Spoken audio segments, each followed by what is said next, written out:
한 목소리로 읽겠습니다. 이스라엘아, 내 하나님 여호와께로 돌아와라. 내가 불의함으로 말미암아 엎드러졌느니라. 기도하겠습니다. 아버지 하나님, 지난 9개월 저희들은 하나님이 어떻게 이 세상을 만드셨고 또 어떻게 이 세상을 이끌어 가시고 또 앞으로 어떻게 이 세상을 마무리하실지를 말씀을 통해서 깨달았습니다. 신령과 진정으로 예배하는 자들을 찾는다고 약속하신 아버지 하나님, 저들의 삶 속에 하나님이 함께 하셔서 믿음으로 승리한 자들입니다. 아픔과 고통과 슬픔과 무거운 짐이 있습니다. 그러나 주님이 함께 하셔서 정말 하나님의 은혜에 감사하는 마음으로 이 자리에 나와서 예배를 드립니다. 이전에도 계시고 지금도 계시고 영원토록 함께 계시는 그 아버지 하나님, 이 예배를 통해 하나님의 임재를 깨닫게 하시고 하나님의 음성 듣게 하시고 하나님이 주시는 위로와 평안을 맛보는 복된 시간 되게 하여 주시옵소서. 예수님의 이름으로 기도했습니다. 아멘. 자, 오늘 저희가 이제 구약 통독이 끝났다 그랬죠? 정확하게 내일 여러분들이 말라기를 마치면은 구약이 끝납니다. 이제 신약으로 들어갑니다. 제가 항상 말씀드리듯이 지나간 구약 자꾸 뒤돌아보지 마시고 돌아가 봐야 구약에서 절대로 신약으로 못 넘어오니까 그냥 이제부터는 이번 주간입니다. 이제부터는 여러분 마태복음서부터 좀 꾸준히 읽으셔서 정말 평생에 한 번, 이게 참 드문 기회입니다. 여러분, 내가 개인적으로 성경을 정독을 합니다. 창세기서부터 정독을 하고 여러분 소그룹에 가셔서 그 내용을 또 공부합니다. 그리고 주일이 되면 제가 이 말씀을 여러분들에게 또 정리를 합니다. 참 좋은 기회입니다. 여러분들이 하나님을 만날 수 있는 정말 에녹과 동행이 나의 동행이 될 수 있는 귀한 시간이 될 줄로 믿습니다. 더 중요한 이유가 있습니다. 우리는 신앙의 근거를 하나님의 말씀에 두고 있습니다. 모든 종교가 사람의 이야기나 사람의 전승을 따르지만 우리는 그렇지 않습니다. 우리는 하나님의 말씀을 따르는 사람들입니다. 그렇다면 당연히 하나님의 말씀에 익숙해야 될 겁니다. 여러분이 하나님의 말씀을 잘 알면은 하나님께서는 그 말씀대로 역사하신다는 사실을 여러분이 알게 됩니다. 그러나 말씀에 어두울 때 하나님의 역사를 깨달을 수가 없는 거예요. 여러분들이 꼭 기억하시고 이제부터 시작되는 신약 성경 여러분들이 꼭 잊지 마시기 바랍니다. 신앙의 근거가 됩니다. 사람의 이야기가 아니라 우리는 말씀에 근거한 신앙을 갖고 있기 때문에 흔들리지 않은 확신과 소망은 하나님의 말씀에서 오는 줄로 믿습니다. 이사야 40장에 나와 있죠. 8절에 보시면은요, 풀은 마르고 꽃은 시들지만 하나님의 말씀은 영원히 쓰리라, 이런 말씀이 있습니다. 이 이사야 40장의 말씀은요, 세상 것은 바뀝니다. 그렇죠? 꽃은 마르고 풀은 마르고 꽃은 시들지만 하나님의 말씀에 영원한 가치가 있다는 거예요. 세상 것은 바뀌지만 하나님의 것은 바뀌지 않는다는 이제 그런 말입니다. 자, 여러분이 지난 주간에 소선지서를 읽으셨는데 사실 저도 헷갈립니다. 이게 사실 뭔지 모르겠어요. 그게 그것 같고 비슷한 이야기고 여러분들이 내용을 읽으시다가 상당히 혼란했을 겁니다. 근데 한 가지 중요한 거는요, 나라가 멸망하기 전에 하나님께서는 많은 기회를 줬다는 거예요. 하나님께서는 그냥 갑자기 그냥 천둥번개 치듯이 심판하시는 분이 아니에요. 하나님께서는 그 어려운 때에 많은 선자들을 보내서 그들로 하여금 돌아오도록 권면하셨습니다. 그게 소선지서입니다. 그게 그거하고 비슷한 내용이지만 하나님께서 이렇게 자기 백성들을 사랑하셔서 그 범죄하고 하나님을 떠났지만 그들이 돌아오기를 바라시는 그 하나님의 마음을 우리가 볼 수 있습니다. 선지서를 이제 대개 대선지서, 소선지서 이렇게 나누는데, 대선지서는 여러분 보시다시피 그냥 이사야, 예레미야. 근데 이거는요, 대선지서는 내용이 대단한 건 아닙니다. 그건 아니고 분량이 좀 큽니다. 그래서 분량이 큰 선지서 5개를 대선지서라 그러고, 소선지서는 그냥 12권. 여러분이 그냥 지난 주간 읽었던 12권인데 이걸 제가 가만히 보니까 이게 분량이 작은 건데 한 67장 정도가 되고, 한 분량으로 따져보니까 이사야 한 권밖에 안 됩니다. 이사야 그 선지서 한 권밖에 되지 않지만 12명의 선지자들이 그 분량을 나눠서 썼다고 여러분이 보시면 됩니다. 한 400년 정도의 역사를 커버합니다. 이 400년 정도라는 것은 그 당시 세계를 지배하던 아수르, 바벨론, 페르시아 이 세계의 세력 판도가 바뀌어 나가는, 그것도 여러분들이 소선지서에서 볼 수 있습니다. 북왕국과 남왕국, 여러분이 막 혼동이 되시죠? 북왕국에 그 예언을 했던 선지자들이 저렇게 나와 있고요. 남쪽에 있는 유다의 선지자들이 있고요. 그 다음에는 멸망당한 다음에 포로 잡혀가잖아. 포로 잡혀갔다가 70년 후에 돌아온 백성들에게 또 3명의 선지자가 하나님의 말씀을 전합니다. 여러분 아시다시피 이스라엘 민족은 하나님의 선택받은 민족입니다. 이게 무슨 말이냐면은 하나님께서 세상 모든 사람들을 구원하기 위한 계획을 가지고 계셨습니다. 왜? 범죄했기 때문에. 여러분 항상 이야기하듯이 인과 응본이 심은 대로 거둔다니, 이거는요 세상 자연 법칙뿐만이 아니라 우리에게도 적용되겠죠. 우리 이 땅에 살면서 여러분이 잘못하고 범죄한 게 있다면요 그냥 넘어가지 않습니다. 여러분들의 바람이에요. 그런 일은 없습니다. 세상 모든 법칙에 적용되는 그 자연의 법칙은요 심은 대로 걷는다는 거는요 우리도 마찬가지예요. 하나님은 그걸 아십니다. 자기가 만든 피조물이 범죄하여 실수했을지라도 그들을 구원하기 위한 하나님의 계획이 있었습니다. 알려줘야 될 것 아니에요.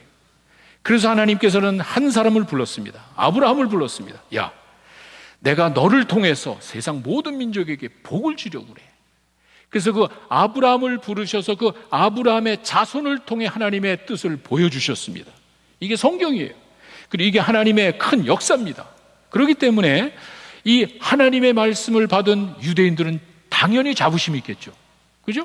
세상의 많은 사람들보다 이 세상을 만드신 하나님이 우리 민족을 불렀어. 우리에게 알려주셔서 우리를 통해서 일하셔서 굉장한 특권입니다. 그래서 그들은 그와 같은 자존심과 특권 의식을 가지고 살았습니다. 인간인지라 그것을 가지고 내 욕심 채우기에 급급합니다. 하나님은 영이시기 때문에 보이지 않잖아요. 그 하나님을 보려고 하는 것 자체가 어리석은 거잖아요. 근데 눈에 보이는 게 있단 말이에요. 옆에 보니까 옆에 사람들 화려한 스태츄를 만들어 놓고 거기다 절을 하네. 그리고 아름다운 의식을 하는데 막 춤을 추고 이게 멋있네.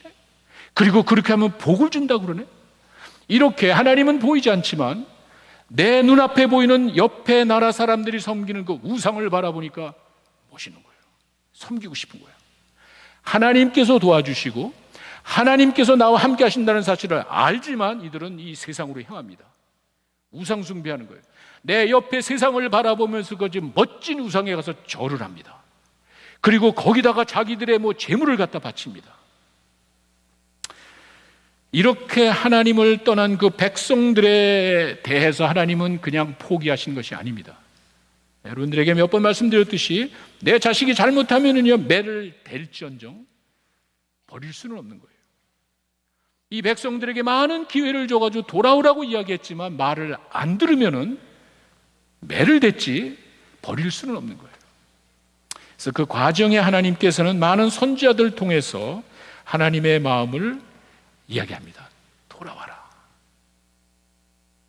자, 각 책의 내용을 여러분들에게 하나씩 소개하겠습니다. 여러분, 호세아 하면은 떠오르는 게 음탕한 여인 고멜과 거룩한 선지자가 결혼해서 생활을 합니다. 이게 소설 같은 이야기겠지만 이게 참 실감이 나지 않습니다. 하나님의 선지자는요, 세상과 단절된 거룩한 삶을 사는 정말 깨끗한 분이에요. 그런데 이 거룩한 하나님의 선지자에게 하나님이 이야기하십니다. 야, 너는 저 동네 가면은 창녀가 하나 있어. 세상 사람 아주 더럽게 사는 창녀가 있는데 그 창녀랑 결혼해. 그리고 거기서 애를 낳아. 어떻게 그럴 수 있냔 말이에요. 호세아 1장 2절의 말씀이 바로 그겁니다. 때로는 하나님께서 이야기 말씀으로 하시지만 또는 보여줄 때가 있는 거예요. 실감 있게 세상 사람들은요, 거룩한 하나님의 지도자가 더러운 사람과 결혼해서 더러운 자녀 낳는 것을 봤습니다. 그리고는 이제 설명을 하죠. 고멜은 이스라엘 백성이고, 그렇게 하는 이유가 고멜은 이스라엘 백성이고 호세아는 하나님을 상징합니다. 비록 내 백성이 나를 버리고 더러운 짓을 하고 있지만 나는 그를 버릴 수가 없는 거예요. 그 이스라엘 백성을 향한 하나님의 그 마음을 이 여인이 막 떠나죠. 또 불러오죠. 다시 결혼하죠. 다시 살죠. 그런 과정을 통해서 내 하나님을 떠난 그 이스라엘 백성들의 모습과 나를 버리고 도망갔지만 내가 끝까지 포기하지 않고 사랑하는 그 하나님의 마음을 보여준 책이 호세아입니다. 그런데 여기서 우리 한 가지 재미난 거는요, 호세아 11장 8절에 보시면은요, 하나님께서 자신의 마음을 이렇게 이야기합니다. 내가 어찌 너를 놓겠느냐. 누구한테는 얘기죠? 잘 나가고 충성되고 이 멋진 백성에게 하는 말이 아니잖아요. 더러운 백성에게, 나를 버리고 더러운 짓하고 간음하는 그 백성에게 이야기. 내가 너를 어떻게 버리겠냐. 하나님의 마음이에요. 그래서 그들에게 돌아올 것을 이제 권면하는 것이 바로 호세아입니다. 요엘로 가면은요, 떠오르는 것이 메뚜기라는 말이 많이 나옵니다. 요엘서 1장 4절에 가시면은요, 메뚜기 군대를 설명하는데 여기 보시면은 궁금해하실 거예요. 팥충이 남긴 것을 메뚜기가 먹고, 또 메뚜기가 남긴 것을 느치가 먹고, 느치가 남긴 것을 뭐 황충이 먹고, 이게 뭔가 다 메뚜기예요. 똑같은 메뚜기를 이야기하는데 이렇게 이야기합니다. 근데 제가 이 말씀을 듣는 순간 아주 참 신기한, 특이한 체험을 했습니다. 한 20여 년 전에 제가 테네시에 있을 때 갑자기 하늘이 이게 환한 하늘이 갑자기 시커매져요.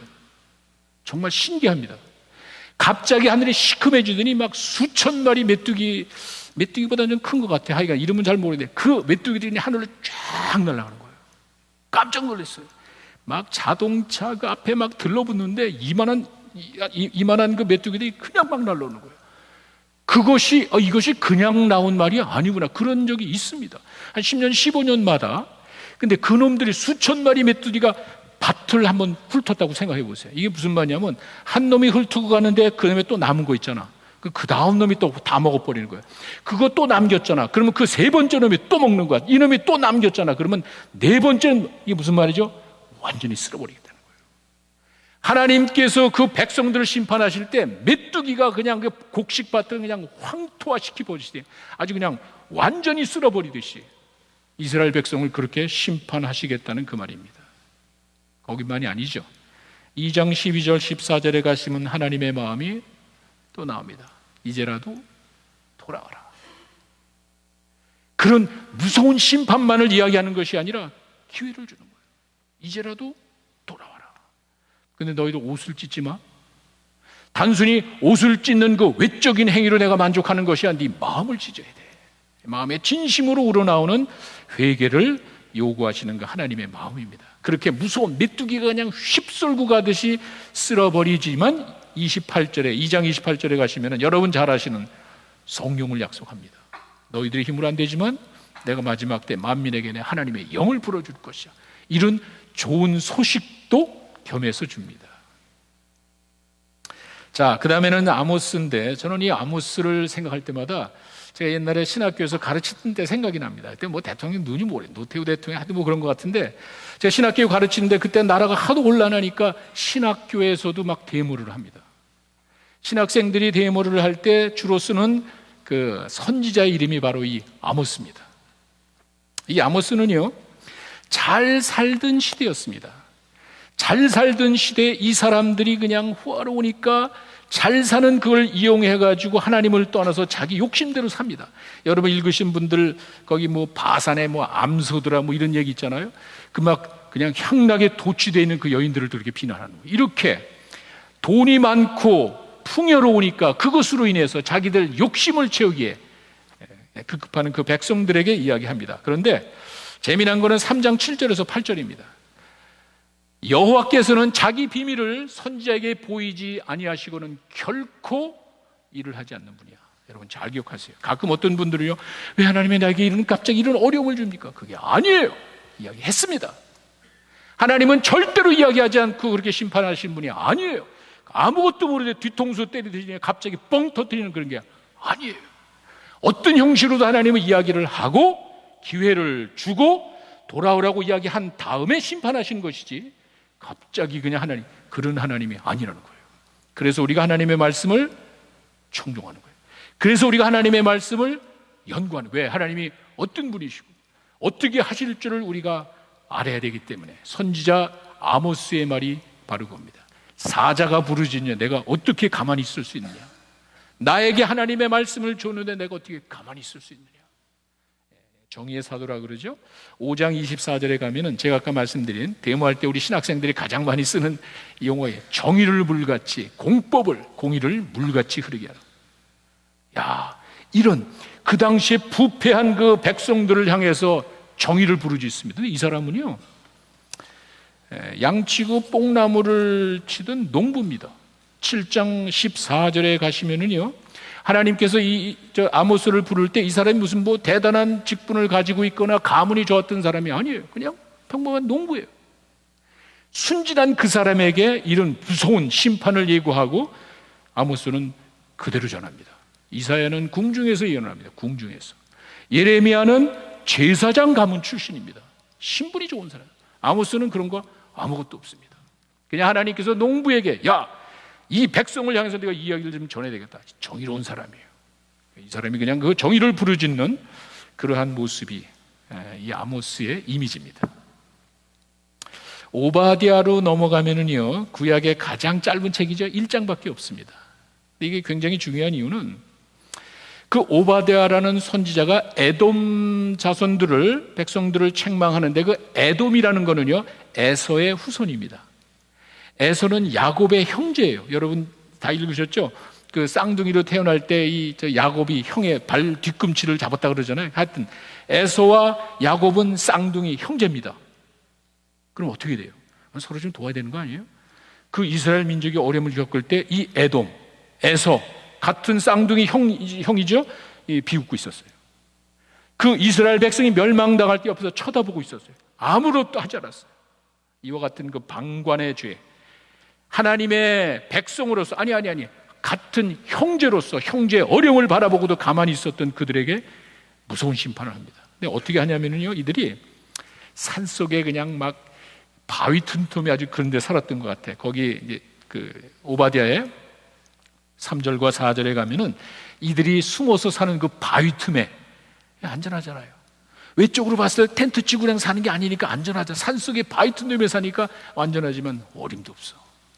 그러니까 하나님께서 쑥밭을 내겠다고 10절과 15절에 가시면 그들을 향한 무서운 심판이 나옵니다. 형제의 고통을 외면하면 안 됩니다. 내 멀리 있는 사람도 중요하겠지만 내 형제의 고통을 외면하고 비웃는 거기에 대해서 하나님은 무섭게 심판하시겠다는 그 메시지가 오바댜였습니다. 요나, 주일학교 때 여러분 많이 들으셨죠?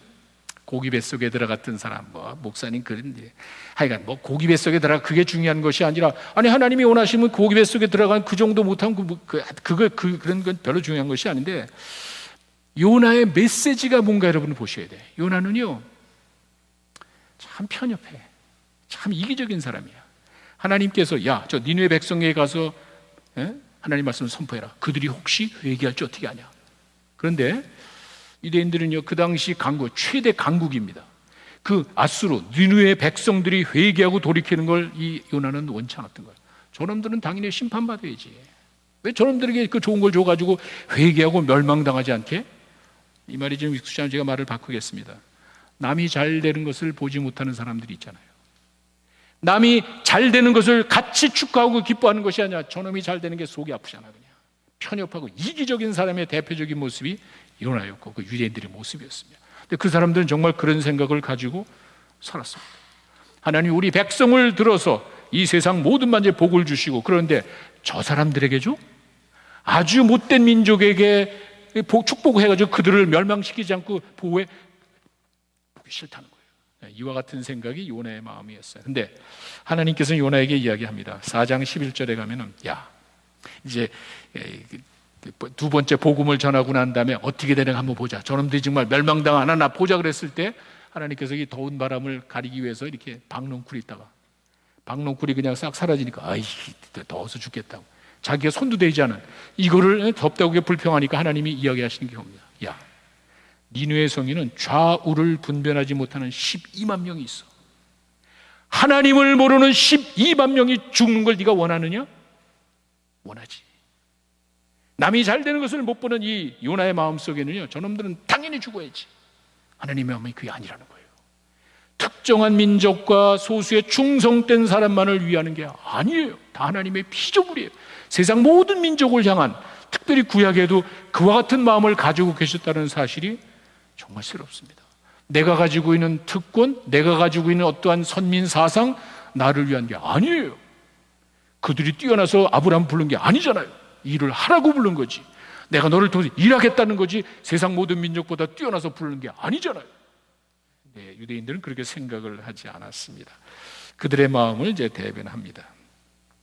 미가서, 이사야와 동시대 사람입니다. 이사야는 궁중에서 예언을 했고, 미가는 시골에서, 시골 사람들을 놓고 예언을 했습니다. 그런데 그 계층이 다양한, 예를 들어서 지배층, 제사장, 판사, 사업가, 땅주인 다 부패한 거예요. 어느 정도인지 아세요? 여기 나와 있는 말씀 보십시오. 이게 보통 사람들의 생각입니다. 그들이 하나님 앞에 가, 내가 뭘 가지고 여 앞에 나가며 하나님께, 높으신 하나님께 경배할까? 번제물로 1년 된 송아지를 가지고 나갈까? 기가 막힌 내가 번제물을 가져가면 하나님이 기뻐하지 않을까?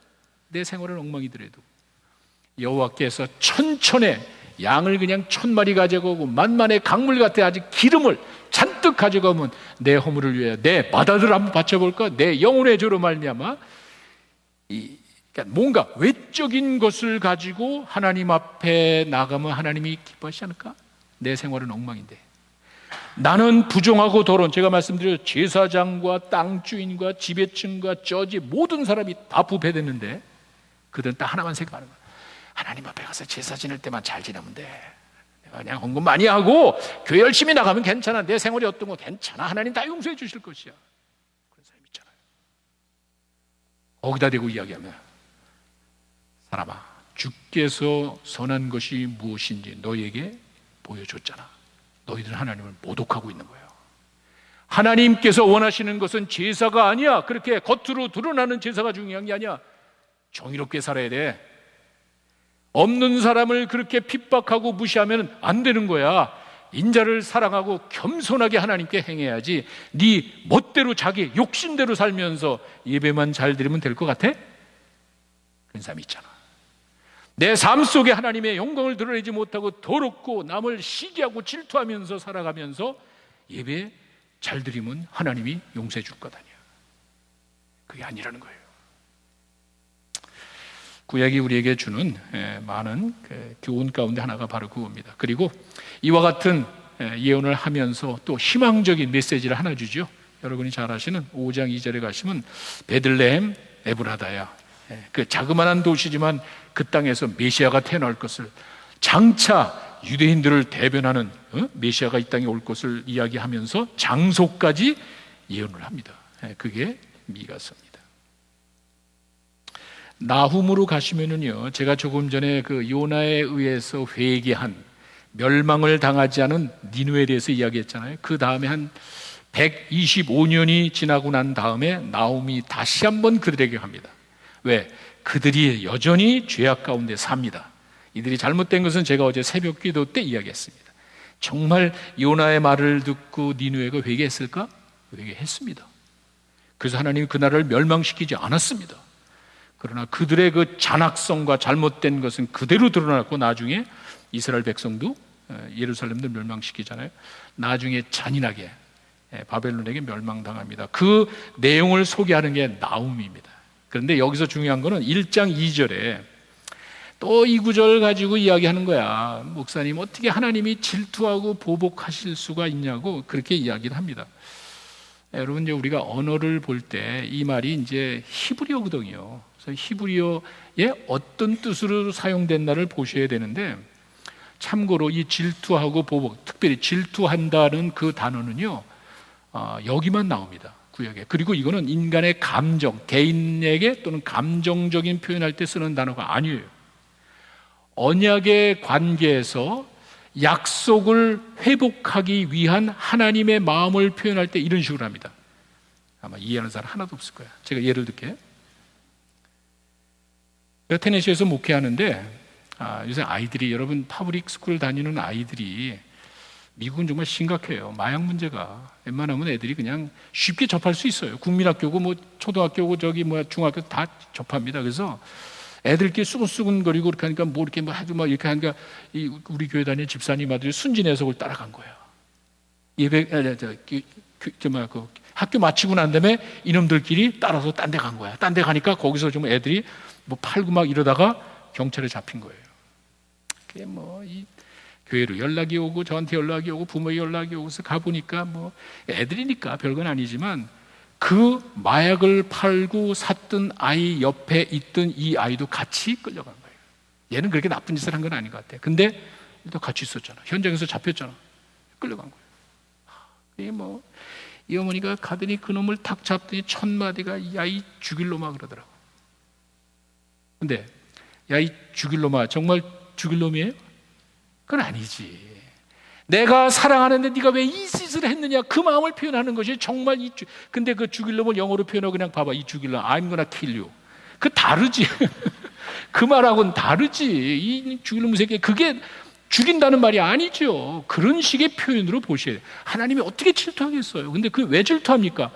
하나님을 버리고 다른 민족 우상 섬기는 그걸 바라봤을 때 하나님의 그 심정이 너무 아프다는 거예요. 그걸 이렇게 표현하는 거예요. 무슨 인간의 감정을 표현할 때 쓰는 식으로 그렇게 보시면 안 됩니다. 그러니까 나움이 그렇게 한번 회개하고 돌이킨 니느웨가 또다시 죄를 지니까 거기에 대한 엄청난 심판을 받게 되죠. 하박국 몇 번 여러분들에게 말씀드렸습니다. 하나님의 백성들이 엉망으로 살아갈 때 하박국 선지자의 마음속에는요, 왜 하나님은 아무것도 안 하시지? 예레미야와 동시대입니다. 예레미야 멸망 전입니다. 하박국이 이렇게 봤을 때 다른 민족이 아니고 다른 이방 사람이 아니라 하나님의 백성들이, 하나님을 섬긴다는 제사장들이, 지도자들이 엉망이에요. 제사 엉망이에요. 하나님의 말씀대로 살아가는 거예요. 더럽고 추악한 짓을 하고 살아갈 때 하박국이 하루가 하나님, 어떻게 하나님의 저런 거 보고도 가만히 계십니까? 어떻게 하나님께서는 저들의 잘못된 것을 바라보고도 그냥 가만히 계십니까? 그럴 수 있습니까? 그래? 2장으로 넘어가니까 이제 하박국에 대한 그 답이 1장에 계속 연결되는데, 그래? 근데 심판해야 되겠네? 근데 내가 그 당시 이 니느웨 다음에 아수르 다음에 일어나는 그 바벨론을 들어서 내가 심판할 거야. 그러니까 또 그냥 막 흥분. 아니 하나님 어떻게 그럴 수 있습니까? 우리 백성이 잘못된 건 있지만 우리 백성보다 더 나쁜 더 극악무도한 바벨론을 들어서 하나님의 백성을 심판하실 수 있습니까? 뭘 말하죠? 잘 기억하세요. 때로는요 하나님이 아무것도 안 하는 것 같아. 내가 아무리 기도해도 하나님께서 들어주자. 1장 2절에 가면은요, 하박국 1장에 내가 아무리 기도해도 하나님이 응답하지 않잖아요. 가만히 계시잖아. 우리도 그런 적 있잖아요. 그런데 또 하나님이 일하시는 거 보니까 이게 또 무섭게 내가 생각한 것보다 더 엄청나게 하나님이 일하시잖아요. 하나님 어떻게 또 그럴 수가 있습니까? 그때 하나님이 2장 4절로 가면은 너는 흔들리면 안 돼. 여기서 말하는 의인이 믿음으로 산다는 거는 우리가 생각하지 trust, 내가 I believe 이런 말이 아닙니다. 여러분도 이 세상을 살다 보면 불합리하게 보이는 거 많잖아요. 내 눈앞에 지금 나타나는 일들이 하나님이 살아계시다면 어떻게 이럴 수가 있습니까? 그런 일이 있잖아요. 그럴 때는 흔들리지 말라는 거예요. 여기서 말하는 그 믿음이라는 것은 faith가 아니라 faithfulness, 굳건함, 흔들림이 없는. 때로는 우리 믿는 자들에게 이게 필요한 거예요. 내 눈앞에 나타나는 현실만 바라보고 이야기하시면 안 되는 거예요. 내 눈앞에 내 생각대로 일이 되지 않는다고 하나님 불평하시면 안 되는 거예요. 가만히 있어야 돼. 돌판에 새기듯이 너 꼭 기억해. 의인은 흔들리면 안 되는 거예요. 왜?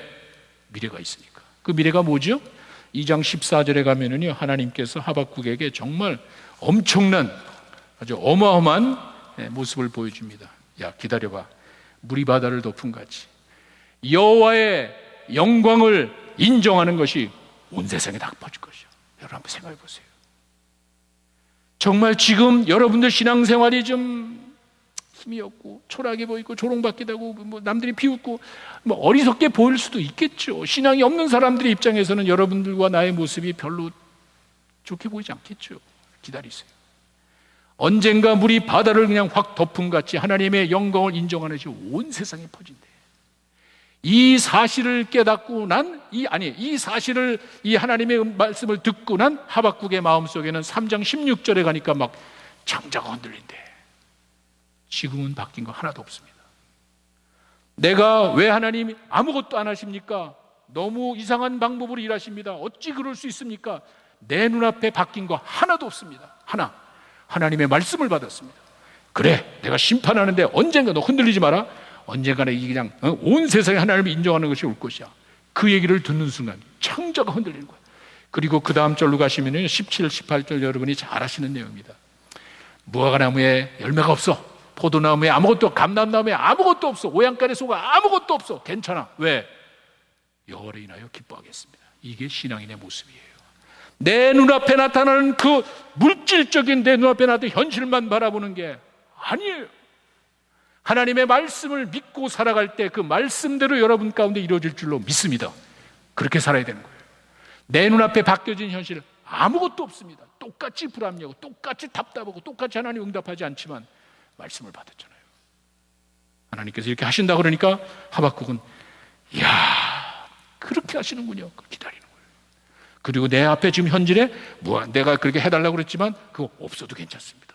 아무것도 없어도 여호와로 인하여 나는 기뻐하겠습니다. 여러분들의 신앙이 될 줄로 믿습니다. 자, 스바냐에 가시면은요, 예레미야나 나훔이나 하박국 다 동시대 사람입니다. 같은 시대에서인데 스바냐의 예언은 뭐가 있냐면 하나님의 심판을 이야기하면서 그래도 여호와의 날 무서운 심판이 있는데 그 가운데 남아있는 자들이 있거든요. 이 구약이 아주 렘넌트 사상이라 그래서 아무리 이스라엘 백성이 범죄하고 우상 숭배하고 있지만 신앙을 지킨 사람들이 있잖아요. 그 사람들을 향한 예언이 바로 스바냐예요. 그게 우리 3장 17절에 우리 잔치 때 부르는 단골 메뉴 아니에요. 우리 가운데 계신 하나님, 그 이스라엘의 남은 자들, 남들이 우상 숭배하고 남들이 세상으로 가고 더러운 짓을 할지 모르지만 끝까지 하나님의 약속을 믿고 살아가는 그 우리 가운데 있는 그 소수의 남은 자들을 두고 하나님이 기뻐하신대. 우리는 그걸 가지고 하나님이 기뻐하시는 잔치를 저희가 이야기했잖아요. 이렇게 믿음으로 살아가는 이스라엘의 남은 자를 바라보시는 그 하나님의 모습, 이게 스바냐입니다. 이제 장면이 바뀝니다. 멸망당하고 남의 나라 끌려가고 그 다음에 이제 학계로 이제 돌아옵니다. 학계로 돌아오면 학계에서는 뭘 말하냐면 이스라엘 백성들이 돌아오고 난 다음에 남의 나라 끌려가서 살다가 돌아오고 난 다음에 성전을 재건해야 되는데 이 사람들이 그렇게 하지를 않았습니다. 1장 2절에서 4절에 보시면은요, 하나님께서 그들을 고국으로 해방시켜 줬으면은 제일 먼저 성전을 짓고 제사 지내고 이렇게 해야 되는데 이 사람들은 자기 집 짓기에 바빠. 아직 건축할 때가 안 된 것 같아. 그래서 자기 집 짓기에 이제 바쁜 그런 모습입니다. 8절에 가시면은요, 그들의 성전을 지라고 합니다. 근데 제가 한 가지, 저도 목사지만 실수한 적이 있거든요. 솔직히 고백하면은 성전 건축할 때 꼭 이 구절을 인용한다고 학계에서 아니었어요. 이 여기서 말하는 성전이라는 것은 물론 외적인 건물을 이야기하지만 이 학계서가 이야기하는 핵심 아니 하나님께서 학계로 인하여 성전을 지라고 한 그 핵심은 뭐냐면요, 신앙을 회복하라는 거예요. 이스라엘 백성들이 남의 나라 끌려갔다가 다시 돌아왔으면 이들이 해야 될 제일 먼저 해야 될 일이 뭐죠? 신앙을 회복해야 되는 거예요. 그 당시에는 모든 게 성전 중심입니다. 제사 지내고 모든 것이, 그래서 각 흩어져 있는 제사장들이 유대인들이 이 제사 지내러 예루살렘에 모이는 이유가 뭐죠? 모든 신앙의 중심이 성전 중심이었던 거예요. 이걸 회복하는 거예요. 건물지라는 게 아니에요. 성전 건축할 때 인용하라고 쓴 구절이 아니에요. 그렇게 단순하게 이야기하면 안 되는 거예요. 그 이스라엘 백성들의 그 영적인 신앙이 회복되면은 하나님이 너희에게 복을 주시겠다는 그 메시지인데 그 잊어버린 거예요. 이 포로 갔다 돌아왔으니까 뭐 천천히 해야지, 뭐 우리 집 짓기도 바쁜데. 하나님께서 성전을 통해 부어주실 그 축복을 외면하고 살아가는 그 사람들에게 이야기하는 메시지가 이 학계였습니다. 스가랴도 마찬가지고요. 학계와 동시되고 좀 다른 것이 있다면은 이제 환상이나 이런 걸 통해서 이야기하는데 1장 3절에 가시면은요, 스가랴도 분명히 이야기합니다. 내게로 돌아와라. 이스라엘 백성들이 자기 땅에 돌아왔습니다. 이스라엘 백성이 바벨론 포로 갔다가 피지컬리 자기 나라로 돌아왔습니다. 뭘 말하죠? 신앙적으로 돌아오라는 거예요. 내게로 돌아와라. 그러면서 4장 6절로 가면은요, 우리가 이 땅에 살아가면서 느끼는 우리가 힘으로도 되지 않은 능으로도 되는 것이 아니고 하나님의 영으로 된다. 하나님이 도와주실 때 우리의 신앙이 회복된다는 그 이야기를 합니다. 말라기가 구약의 마지막 책입니다. 이때쯤 되니까 정말 이스라엘의 영적인 도덕적인 가치는 땅에 떨어졌습니다. 이들이 남의 나라 끌려갔다가 회복되고 성전 짓고 하지만 그들의 영적인 모든 상태는 정말 바닥을 쳤습니다. 특별히 제사장들의 잘못된 모습, 1장 6절에서 7절에 보시면은요, 그 더러운 떡을 바쳤다는데 사실 제물로 떡을 바친 경우는 없거든요. 이제 말라기 1장 6절에서 7절에 말하는 그 떡이라는 것은 이 더러운 희생 제물을 말해요. 진짜 떡을 바친 것이 아니라 하나님께 바치는 희생 제물이 더러운 거야. 여러분 한번 생각해 보세요. 더러운 걸 가져와도 제사장이 잘라내고 깨끗한 걸 바쳤잖아요. 그렇죠? 내가 열심히 가져온 거 이렇게 검사하고 흠없고 깨끗한 걸 갖다가 바쳐야 되잖아. 제사장이 더러운 걸 바쳤다고. 뭐죠? 좋은 건 내가 챙기고. 그 정도로 부패했던 거예요. 이게 마지막 그 책에 들어갔을 때 이스라엘 백성들의 영적인 상태는 엉망이었습니다. 11조 이야기하고 뭐 이런 것들이 뭐냐면 하나님께 바쳐진 그 물건들을 뒤로 빼돌리고 지들 욕심 채우게 바쁜 그 제사장들, 하나님의 일을 한다는 그 사람부터 잘못돼 나간 거예요. 거기에 대해서 말라기가 아주 엄하게 이야기를 합니다. 그러면서 역시 4장 5절과 6절에 가시면은 이게 이제 엘리야가 올 거라는 것이 신약 시대를 말하거든요. 그러니까 이제 이렇게 영적으로 도덕적으로 타락하고 바닥을 치지만 하나님께서는 다시 회복시켜 줄 것이다. 이게 400년 지난 다음에, 여러분 오늘 이제 내일 말라기가 끝나고 마태복음으로 들어가면 그 사이가 한 400년의 역사, 뭐 제가 다음 주에 여러분들이 말씀드릴게요. 자, 이렇게 해서 소선지서 12권이 끝나는데 거기에 핵심 주제는 여호와께 돌아오라. 근데 우리 잔치 주제가 여호와께 돌아가자거든요. 똑같은 게 아닙니다. 그냥 하다 보니까 헷갈리는 분들이 있는데, 돌아가자 하는 거는요 우리들의 결단이고, 그 전에 여호와께 돌아와라, 내게로 돌아오라, 이건 하나님의 권면이에요. 자, 거기다 한번 맞춰봤습니다. 돌아가자가 아니라 돌아오라는 말이 이게 도대체 무슨 말일까? 먼저는요, 경고의 메시지입니다. 우리가 뭐 다 알다시피 다가올 심판을 전제로 내 백성들을 살리기 위해서 마지막 기회를 주셨습니다. 예레미야 25장 4절에 가시면은요, 예레미야 자신이 이야기를 합니다.